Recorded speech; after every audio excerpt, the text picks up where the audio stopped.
अपने देश की सेवा की।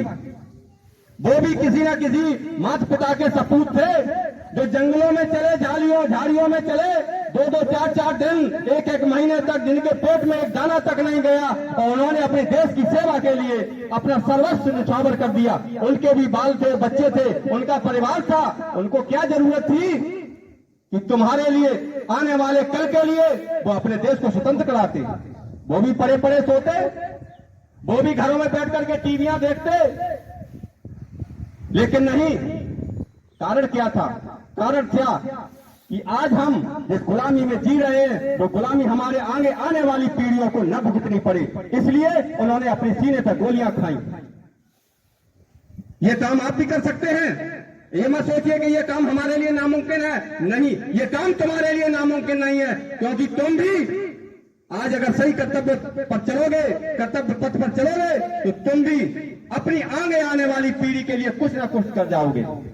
जैसा कि शिवम सर ने बताया कि डॉक्टर बनकर के, इंजीनियर बनकर के, या एसएसपी, डीएम, या देश के शिक्षक बनकर के, कुछ ना कुछ बनकर के आप अपने कर्तव्यों का सही तरीके से निस्वार्थ पालन करेंगे और उसकी अपने देश की सेवा के लिए तत्पर रहेंगे, तो आप भी एक देशभक्त कहलाएंगे। देशभक्ति केवल बॉर्डर पर गोलियां चलाने से नहीं होती है। देशभक्ति केवल खाकी वर्दी पहन करके ही नहीं होती है। देशभक्ति हर तरीके से की जा सकती है। देशभक्ति के लिए आपको ईमानदार होना चाहिए, अपने कर्मों का पालन करना चाहिए, अपने माता पिता की सेवा करनी चाहिए। जिन्होंने आपको जन्म दिया, सबसे पहले उसकी सेवा करो। ये मातृभूमि है, उसको गंदा न करें। देश सेवा है ये भी। ये मातृभूमि है जिस पर आप बैठते हैं, उठते हैं, खाते हैं, पीते हैं, दिनों रात इसको खूंदते हैं अपने पैरों से। उसको जितना हो सके साफ सुथरा रखिएगा। देश की सेवा है। आप अपने पढ़ाई के पथ पर आप आगे बढ़ें, ये देश की सेवा है।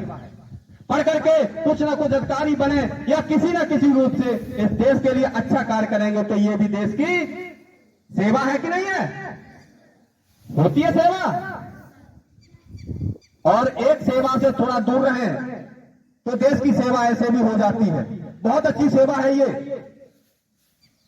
मोबाइल का उपयोग कम करें, ये भी देश की सेवा है। उसका कारण है कि आप मोबाइल में ज्यादा बिजी नहीं रहेंगे, तो अपनी पढ़ाई का काम सही तरीके से करेंगे। आप अपने गुरुजनों की, अपने माता पिता की बात को मानेंगे।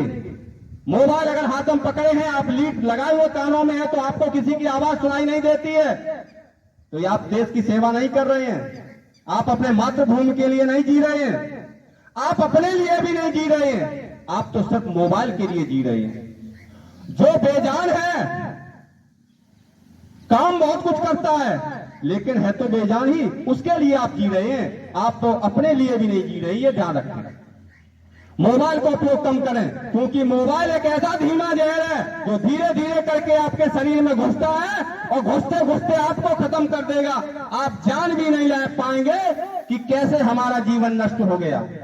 जहर होता है, एक जहर होता है कि खाओ और तुरंत गो ऊपर के लिए प्रस्थान करो, और एक ये धीमा जहर है, ये धीरे धीरे जाता है आपके शरीर में। इससे दूर रहें। हमारी आपके लिए एक प्रेरणा है कि मोबाइलों से दूर रहें और अपने कर्तव्यों का पालन करें, अपने माता पिता की सेवा करें, देश की सेवा के लिए तत्पर रहें। देश की सेवा करने के लिए मैंने आपको बता दिए हैं कि चाहे जैसे भी हो, आप अगर अपने कर्तव्यों का पालन करते हैं तो आप देश की सेवा कर रहे हैं और देश की सेवा करते रहेंगे। क्योंकि सारे बच्चे हमारे उपस्थित नहीं है, तो जितना भी हम क्या बोल सकते थे आपके लिए बोला है।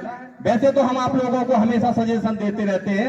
आज 26 जनवरी गणतंत्र दिवस के उपलक्ष्य में पुनः आप लोगों को बहुत बहुत बधाई, जो आप लोग अपना समय निकाल करके विद्यालय में उपस्थित हुए और इस समय आप लोगों ने समय दिया है। और हमेशा तत्पर रहना चाहिए। अगर विद्यालय, आप भले ही छुट्टी हो जाए विद्यालय, लेकिन ऐसे त्योहारों पर विद्यालय में अवश्य आना चाहिए। ये कोई निमंत्रण पत्र नहीं होता है, यहाँ तो बिना मांगे छीना जाता है। यहाँ ये नहीं है कि निमंत्रण पत्र दिया जाए कि आप आए ही ना। ये अगस्त को आप अपने विद्यालय में उपस्थित हो, ये अच्छी बात है। इन्हीं शब्दों के साथ हम अपनी वाणी को विराम देंगे। एक बार जोर से बोलेंगे, भारत माता की, भारत माता की, भारत माता की। देखो बहन जी, मेरी